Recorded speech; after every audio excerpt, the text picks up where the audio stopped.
talk about the benefits.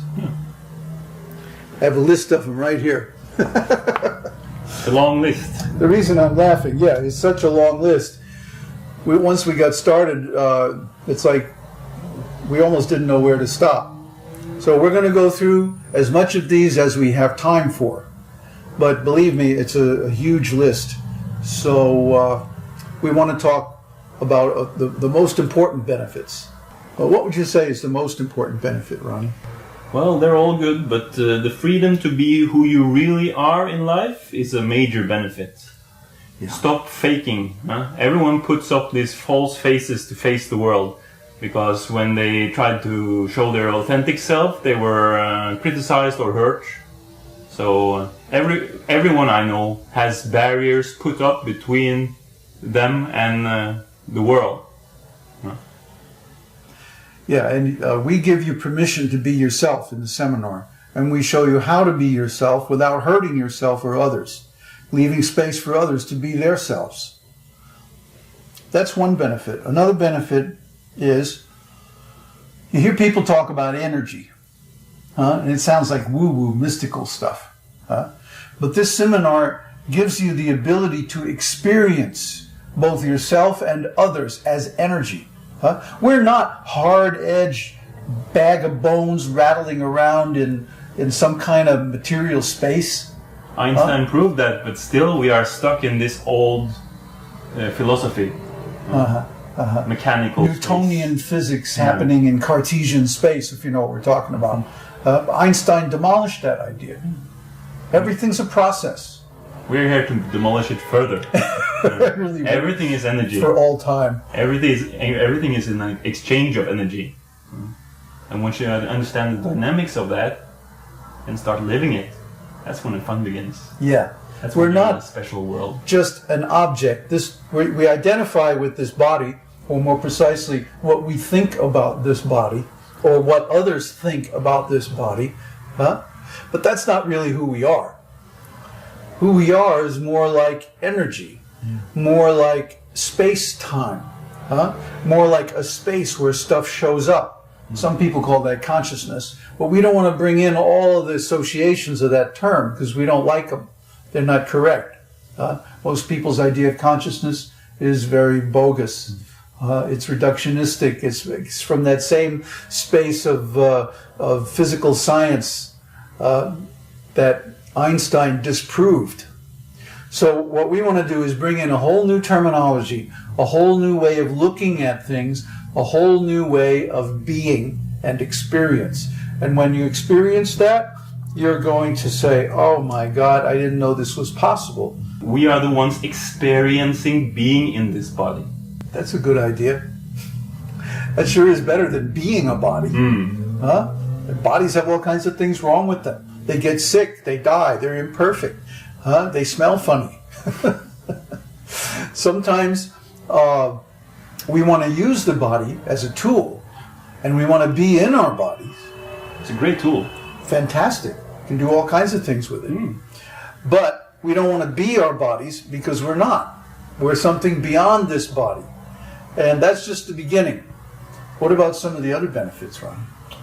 Gives a handle on the shape of your space or clearing, control over consciousness. Well, everyone heard the theory that you are consciousness and that you are not the body, and that you can change your states of consciousness, but few people have a handle on their consciousness. What do you mean by a handle, Ron? That you can manipulate and operate your states of mind and your feelings and how you want to look at things, the points of view you want to take. So most people are identified with one way of being, and it's very hard for them to step outside of that box and look at the situation from a new perspective. But there are a limited number of perspectives you can take, and once you do step outside the box and start looking at other views, you expand your set of possibilities. Well, let me give you an example. Suppose we have a box, that's about this big, okay? And then I want to put an elephant in it. There's no room. I don't think it's going to work. So most people's consciousness is a space about the size of a person. How can you put anything bigger than a person in that space? Either it's not going to show up at all, or it's going to show up in pieces. The blind man and the elephant. The one blind man is handling the trunk, and he thinks the elephant is like a snake. The other blind man is feeling the legs, and he thinks, no, the elephant is like a tree. And they can argue all day, but none of them really knows what the elephant is. So you have to have a big enough space that the really important things in life have room to show up in it. You have to have a big enough consciousness, a big enough context to fit the really big questions, the really big ideas of life. Which is why you have to be committed to something greater than yourself. Well, which is something we go into in the course. That's very scary for most people, because most people identify commitment with responsibility and blame and all that stuff, that the way we were mistaught in school.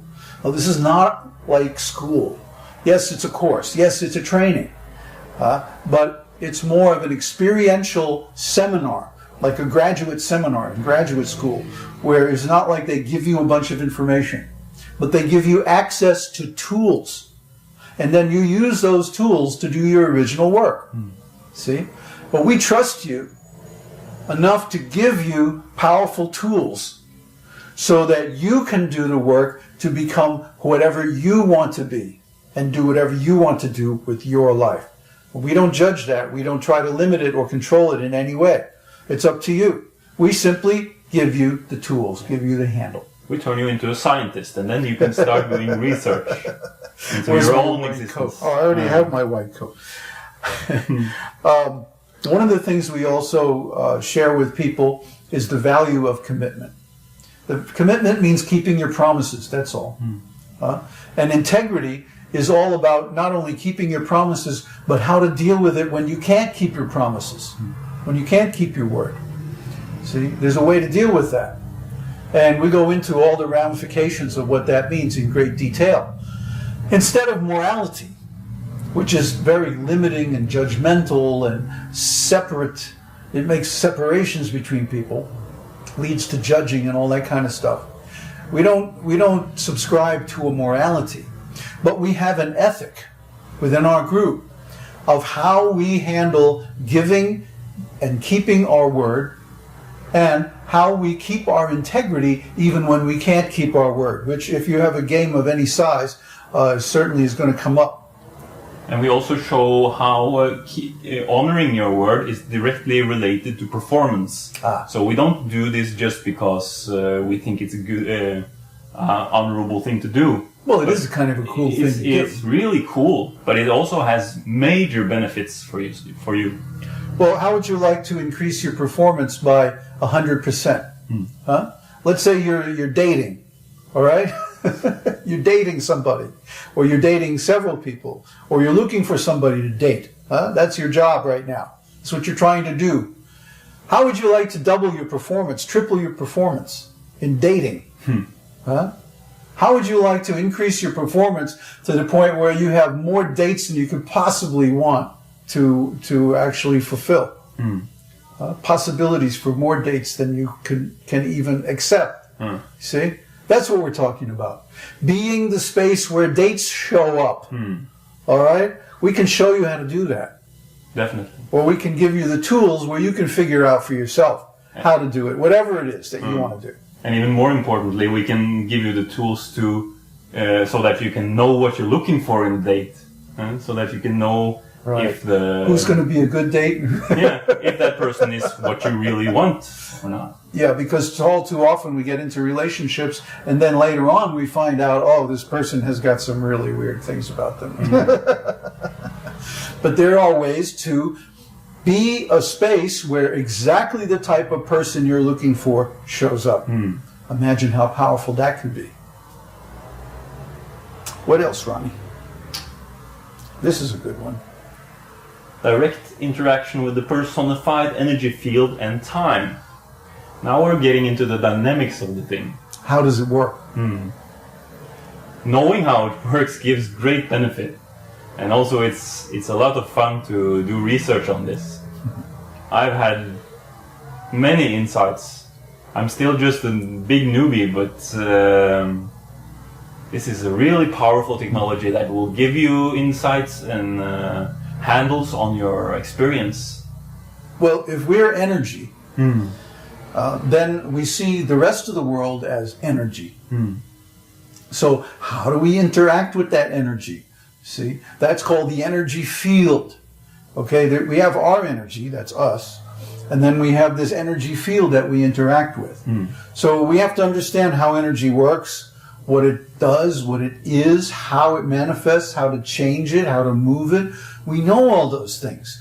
We both studied Chinese martial arts and yoga and so many other things. But it wasn't until we studied this particular field of knowledge that we got a handle on exactly how to manipulate them. Not within a certain very limited realm, like in religion, or yoga or martial arts, but in a huge context that encompasses everything, literally everything. Like I said, it's hard to explain. You have to get into a little bit of technical knowledge about ontology and energy and time and stuff like that. But you can actually have a direct, personal interaction with time. This is really hard to explain until you have actually experienced it. And you will experience it in the seminar because we create the exercises and the methods that allow you to have that experience. But we don't tell you what to do, we don't tell you what to think. But we suggest, here's a method that you can try. And if you try that, it will give you a certain experience. And from that experience, you'll be able to put things together and go, oh, that's how that works. Many different experiences. Yeah, that's what you're going through now. Yeah.